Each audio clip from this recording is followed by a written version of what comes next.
Regression. This is the term used to describe returning to a former or less developed state. I am not really a fan of the regression genre, as I see most of them as repetitive and generic. But recently, I came across a piece. It is not unique in any way, but yet there is something about it that has me attentive. This story is about Ghislaine Perdium, a noble that belongs to the house of Perdium. He was a very troublesome child, but when his sister died, he ran away from his house and became a mercenary. Shortly after his house had fallen, through experience and fierce combat, he grew stronger and stronger, plotting to get back at those who were involved in the decimation of his house and the death of his sister. Eventually, he became one of the continent's top 7 strongest. He was now known as the Mercenary King, but it wasn't enough as he was slain before he could exact his revenge.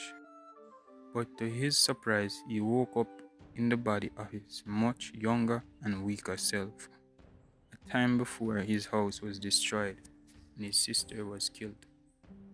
With this chance, he made a vow to himself that things will be different this time around and he will destroy all the enemies of his family. As I said before, this isn't anything new, so what made this so entertaining to read? What makes it different?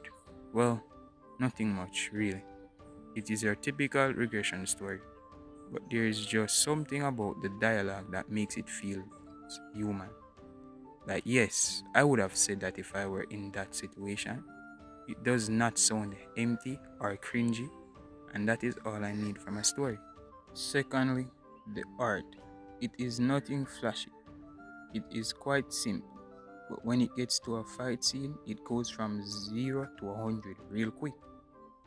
These types of manhwas are common, yes, but what differentiates this specific type from the rest is how much details is placed in choreography. The sword techniques and the slightest movements each are drawn exceptionally well and are easy to analyze.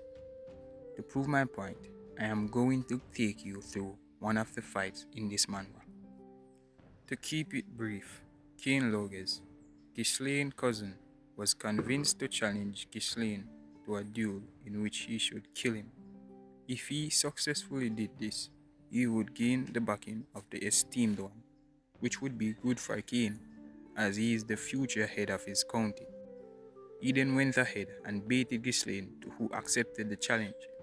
He did this because he needed to generate some funds urgently, and a duel such as this would pique individuals' interest. Before the duel began, the viewers placed their bets in which at least 95% placed on Ghislaine losing. Shortly after the battle began, with Cain launching a massive attack that was blocked by Ghislaine, but the force behind it had him stumbling, showcasing Cain's strength. Cain then flipped his blade and launched another assault, but Ghislaine dodges once again. Cain then follows up with a punt kick that misses again. He then goes on a barrage, each swiftly dodged by Ghislaine, but this was all a part of his plan. His goal was to tear out his opponent and then demolish him. But the tempo suddenly changed when Ghislaine blitzes forward and took a slice out of Cain. Cain then tries to retaliate by launching a massive attack, but Ghislaine uses a spinning back kick to parry his blade, then uses the momentum to launch himself in the air. Just look at that movement. Cain once again launched another big attack out of frustration. Ghislaine dodges, launching himself in mid-air, then lands on his blade, slitting his throat. But the wound is just shallow enough to not kill him. Ghislaine tosses his sword, seeing that Cain was not even worthy of it, and decided to use his bare hands instead. To keep it short, he then went on to beat the brakes off this man, although he was still using a sword and Ghislaine was using his bare hands. And if this is not convincing enough for you to read this story, I advise you to invest at least 5 chapters.